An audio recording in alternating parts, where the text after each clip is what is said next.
નમસ્કાર મિત્રો, ફરી એકવાર હાર્દિક સ્વાગત છે મિત્રો તમારું આ અમારા આજના નવા વિડીયોમાં. તો મિત્રો, આવનારું 2026નું વર્ષ સિંહ રાશિના લોકો માટે કેવું રહેશે અને કેવા ઉપાયો કરવા જોઈએ તથા કઈ બાબતોની સાવધાની રાખવી તેના વિશે આપણે મિત્રો આ વિડીયોમાં ચર્ચા કરીશું. તો મિત્રો, સિંહ રાશિના લોકોને 29 માર્ચ 2025થી 28 વર્ષની શનિદેવની પનોતી એટલે કે ઢાઈયા ચાલી રહી છે અને આ સમયગાળો સિંહ રાશિના લોકો માટે ખૂબ જ સાવધાન રહેવાનો છે. શનિદેવ કર્મનું ફળ આપનાર દેવ છે, ન્યાયના દેવતા છે અને મિત્રો કેટલીક કડક સજા પણ તે કરે છે. અને મિત્રો, આ સમયગાળા દરમિયાન આપણને કર્મનું ફળ આપે છે. સિંહ રાશિના લોકો માટે 2025નું વર્ષ ખૂબ જ કઠિન રહ્યું હતું અને મિત્રો, આ વર્ષમાં તમારે ઘણી બધી મુશ્કેલીઓનો સામનો કરવો પડ્યો હતો. પરંતુ મિત્રો, આવનારા 2026ના નવા વર્ષમાં તમને કેટલીક અંશે તમારી મુશ્કેલીઓ દૂર થશે અને મિત્રો તમને લાભ થતો જોવા મળશે. અને મિત્રો, જે લોકો વ્યવસાય સાથે સંકળાયેલા છે તેમને વ્યવસાય ક્ષેત્રે જે મુશ્કેલીઓ પડી રહી હતી, જે સમસ્યાઓનો તમે સામનો કરી રહ્યા હતા, જે અટકેલા સોદાઓ હતા, આર્થિક સમસ્યાઓ નીકળી રહી હતી, નવા વ્યવસાયની શરૂઆતમાં જે વિઘ્નો નીકળી રહ્યા હતા, તેમાં મિત્રો આવનારા સમયમાં તમને કેટલીક અંશે સફળતા પ્રાપ્ત થતી જોવા મળશે. પરંતુ મિત્રો, તમારે આળસથી દૂર રહેવું પડશે, ક્રોધ અહંકારનો ત્યાગ કરવો પડશે અને મિત્રો તમારી વાણીમાં સુધારો લાવવો પડશે તથા તમે નિષ્ઠાથી, તમારી પ્રામાણિકતાથી વ્યવસાયિક ક્ષેત્રે કેટલાક દબાવો કરશો. સમજી વિચારીને દરિદ્રતા ભર્યા નિર્ણયો લેશો તો ચોક્કસ મિત્રો તમને સફળતા પ્રાપ્ત થતી જોવા મળશે. આવનારા સમયમાં વ્યવસાય ક્ષેત્રની આર્થિક સમસ્યાઓ તમારી દૂર થશે મિત્રો. તમને આર્થિક સહયોગ પ્રાપ્ત થશે અને તમારા વ્યવસાયમાં પણ તમને ધીમે ધીમે વૃદ્ધિ થતી જોવા મળશે મિત્રો. અને મિત્રો, નવા સોદાઓ થશે, અટકેલા સોદાઓ પૂર્ણ થતા જોવા મળશે. સાથે સાથે મિત્રો વ્યવસાય ક્ષેત્રે તમને મિત્રોનો પણ સહયોગ પ્રાપ્ત થતો જોવા મળશે. અને મિત્રો, જે લોકો નોકરી કરી રહ્યા છે તેમને કાર્યસ્થળે મુશ્કેલીઓ દૂર થશે, પદ પ્રમોશન પ્રાપ્ત થશે અને મિત્રો તમારે સરે નવી જવાબદારીઓ આવશે. પરંતુ મિત્રો તમારે અહંકારનો ત્યાગ કરવો પડશે, આળસથી દૂર રહેવું પડશે અને મિત્રો તમારી વાણીને લીધે વિવાદો ન થાય તેનું ધ્યાન રાખવું પડશે મિત્રો. અને મિત્રો તમારા સહકર્મચારીઓ સાથે વિવાદો ન થાય તેનું ખાસ ધ્યાન રાખશો તો આવનારા સમયમાં તમને કાર્યસ્થળે ખૂબ જ સારી સફળતા પ્રાપ્ત થતી જોવા મળશે મિત્રો. અને મિત્રો, જે લોકો નોકરી માટે, કારકિર્દી માટે સખત પરિશ્રમ કરી રહ્યા છે અને સફળતા નથી, તેમના માટે આવનારો સમય ખૂબ જ સારો સાબિત થશે.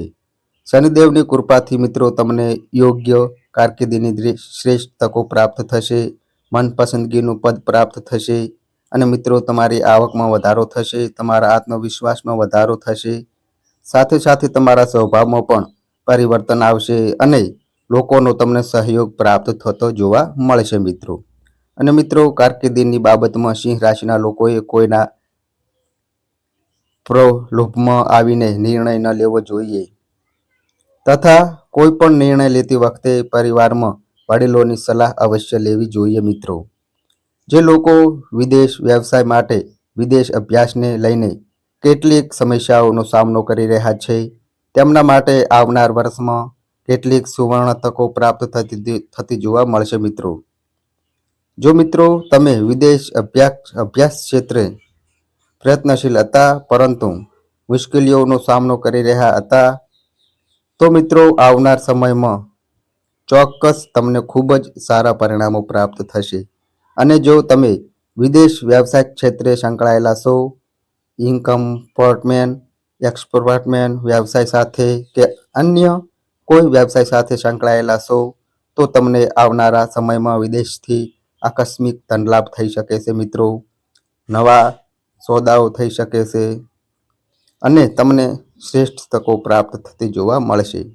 અને મિત્રો, આવનારું નવું વર્ષ સિંહ રાશિના લોકોને પારિવારિક બાબતોમાં ખૂબ જ સારું રહેશે. પરિવારમાં તમે જે આપનામો સામનો કરી રહ્યા હતા, પરિવારમાં જે મતભેદો હતા, વડીલો સાથેના મતભેદો, જીવનસાથી સાથેના મતભેદો દૂર થતા જોવા મળશે મિત્રો. અને મિત્રો, સંતાનો સાથે કોઈ વિવાદો છે તો તે તમારે વાણી ઉપર સંયમ રાખવો જોઈએ. તમારા નવી કાર્યમાં તમારા ભાઈ બહેનો પણ તમને સાથ સહયોગ મળશે તથા પરિવારમાં તમને માન સન્માન મળશે. પારિવારિક જવાબદારીઓ વધશે. સાથે સાથે પરિવારમાં શુભ માંગલિક કાર્યનું પણ આયોજન થશે. અને મિત્રો, પરિવાર સાથે પ્રવાસનું આયોજન થઈ શકે છે. અને મિત્રો, જે લોકો અવિવાહિત છે તેમને યોગ્ય જીવનસાથીની પ્રાપ્તિ થતી જોવા મળશે મિત્રો. અને મિત્રો, જે લોકો સંતાન સંબંધિત સમસ્યાથી પરેશાન છે તેમને આવનારા વર્ષમાં શુભ પરિણામ પ્રાપ્ત થશે. પરંતુ મિત્રો, તમારે વર્ષના મધ્ય ભાગ સુધી રાહ જોવી પડી શકે છે. જે લોકો લવ લાઈફને લઈને ખૂબ જ ચિંતિત છે, વારંવાર તણાવનો સામનો કરી રહ્યા છો, મતભેદોનો સામનો કરી રહ્યા છો, તો મિત્રો, આવનારા સમયમાં તમારી વાણીને લીધે વિવાદો ન વધે તેનું ધ્યાન રાખશો તો ચોક્કસ મિત્રો શુભ પરિણામો પ્રાપ્ત થતા જોવા મળશે. મિત્રો, આવનારું વર્ષ સિંહ રાશિના લોકો માટે સ્વાસ્થ્યને લઈને ખૂબ જ સતર્ક રહેવાની જરૂર છે. કેટલીક નાની મોટી બીમારીઓ તમને વારંવાર પરેશાન કરી શકે છે અને કોઈ જૂની બીમારી તમને ફરીથી પરેશાન કરી શકે છે. માટે મિત્રો, ખાનપાન ઉપર વિશેષ ધ્યાન રાખવું અને નકારાત્મક વિચારોથી દૂર રહેશો, અહંકારથી દૂર રહેશો, ક્રોધથી દૂર રહેશો. મિત્રો, ધ્યાન, યોગ્ય મેડિટેશન કરશો અને નિયમિત સ્વાસ્થ્યની કાળજી રાખશો તો સ્વાસ્થ્ય બાબતમાં આવનારી મુશ્કેલીઓને તમે દૂર કરી શકશો. અને મિત્રો, જે લોકો ઘણા સમયથી ખૂબ જ મહેનત કરી રહ્યા હતા પરંતુ મુશ્કેલીઓનો સામનો કરી રહ્યા હતા, તેમના માટે આવનારું વર્ષ ખૂબ જ સારું સાબિત થશે. કોઈ જગ્યાએ તમે રોકાણ કરેલા હતા તેમાં વૃદ્ધિ જોવા મળતી ન હતી તો આવનારા સમયમાં તમારા રોકાણમાં વૃદ્ધિ જોવા મળશે મિત્રો. કોઈ જગ્યાએ નાણાં ફસાયેલા હતા તો તે છૂટા થતા જોવા મળશે. જમીન મકાનના કે કોઈક કોર્ટ કેસના કોઈ વિવાદોમાં તમે ફસાયેલા હતા તો મિત્રો, તેમાં પણ તમને શુભ સમાચાર પ્રાપ્ત થતા જોવા મળશે.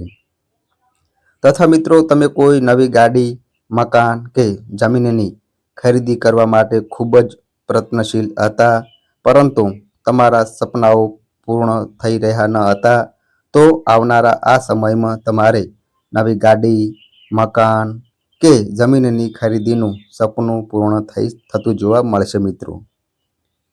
મિત્રો, સિંહ રાશિના લોકોને આવનારા સમયમાં કર્જની સમસ્યામાં ખૂબ જ રાહત જોવા મળશે મિત્રો અને આર્થિક તંગી દૂર થશે તથા મિત્રો, આવકમાં પણ વધારો થતો જોવા મળશે.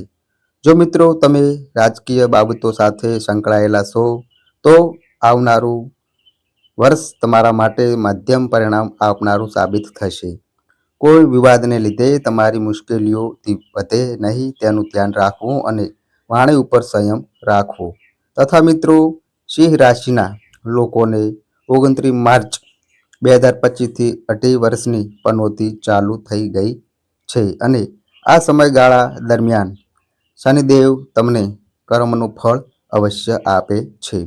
માટે મિત્રો, તમે જેટલા સારા કાર્ય કરશો તેટલું જ તમને શુભ પરિણામ પ્રાપ્ત થશે. અને મિત્રો, સિંહ રાશિના લોકોને 2.5 વર્ષની પનોતી ચાલી રહી હોવાથી તમારે મિત્રો તમારા કાર્યને લઈને કોઈના આત્માને હાનિ ન પહોંચે તેનું ધ્યાન રાખવું, તમારા સહકર્મચારીઓને સમયસર વેતન આપવું, કોઈ ગરીબોનો તિરસ્કાર ન કરવો અને ખાસ કરીને મિત્રો, જુઆ સટ્ટા જેવી ગેરકાયદેસર બાબતોમાં જો તમે રોકાણ કરશો તો તમને નુકસાનનો સામનો કરવો પડશે. તથા મિત્રો, લોભામણી બાબતોથી દૂર રહેવું અને લોભા લાલચમાં આવીને કોઈની વાતમાં આવીને રોકાણ કરવાથી પણ તમારે નુકસાનનો સામનો કરવો પડી શકે છે મિત્રો. અને મિત્રો સિંહ રાશિના લોકોએ 18 વર્ષની આ પનોતી સમયગાળા દરમિયાન ખાસ કરીને હનુમાન ચાલીસાના પાઠ નિયમિત કરવા, શનિવારના દિવસે પીપળાના વૃક્ષની નીચે સરસવના તેલનો દીપક કરીને શનિદેવના મંત્રનો જાપ કરવો તથા હનુમાન ચાલીસાનો પાઠ કરવો તથા મિત્રો શનિવારના દિવસે કાળી વસ્તુનું દાન કરવું, કાળા પશુ પંખીની સેવા કરવી, ગરીબ અનાથ કન્યાઓને અભ્યાસને લગતી બાબતોમાં મદદ કરવી જેવા કાર્યો તથા સૂર્યદેવને નિયમિત જળ અર્પણ કરવું અને કર્જની સમસ્યા દૂર કરવા માટે મિત્રો બુધવારના દિવસે ગાયને ઘાસચારો આપવો જોઈએ મિત્રો. અને મિત્રો સિંહ રાશિના લોકો અહીં બતાવેલી બાબતોનું ધ્યાન રાખશો અને નિયમિત ઉપાયો કરશો તો મિત્રો ચોક્કસ તમને શુભ પરિણામો પ્રાપ્ત થશે. અને મિત્રો આવનારો સમય તમારા માટે ખૂબ જ સારો સાબિત થઈ શકે છે. તો મિત્રો આ અમારી માહિતી તમને ગમી હોય તો વિડીયોને લાઈક કરજો, તમારા મિત્રો સાથે શેર કરજો અને મિત્રો આ અમારી ચેનલ પર નવા આવ્યા હોય તો મિત્રો ચેનલને પણ સબસ્ક્રાઈબ કરજો. અને મિત્રો તમારી કુંડળી અને રાશિના ગ્રહોના આધારે તમારા જીવનમાં બનનારી ઘટનાઓ હોય છે. આ અમારી માહિતી કોઈ પ્રૂફ કરતી નથી. આ અમારી માહિતી મીડિયા અને ન્યૂઝ આધારિત હોય છે. સંપૂર્ણ માહિતી માટે તમે કોઈ પણ પંડિત અથવા જ્યોતિષને મળી શકો છો. તો બસ મિત્રો આજે આટલું. ફરી મળીએ એક નવા વિડીયો સાથે. ત્યાં સુધી બધાય મિત્રોને હર હર મહાદેવ.